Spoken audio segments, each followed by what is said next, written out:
Thank you, Admiral. French President Emmanuel Macron called today for Hamas to be added to the targets of the US-led coalition fighting the Islamic State group.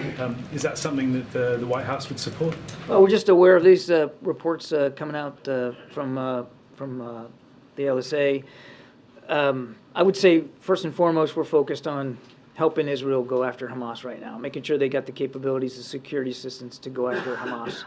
And we're certainly in discussions with our allies and partners. As you know, President Macron was on the call, actually 2 calls that the President has had with European leaders in just the last several days, and we'll continue those consultations.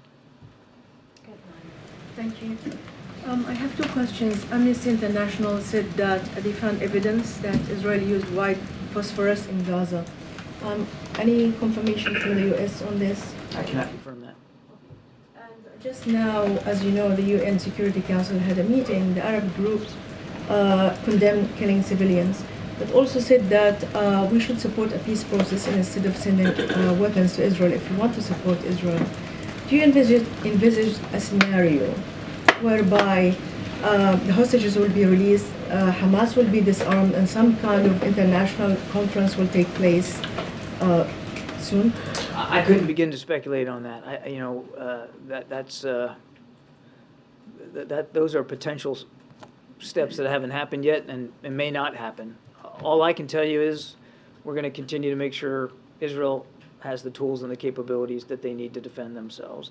We're going to continue to try to get that humanitarian assistance in. We're going to continue to try to get hostages and people out of Gaza appropriately. And as I think you've heard us say, a ceasefire right now really only benefits Hamas.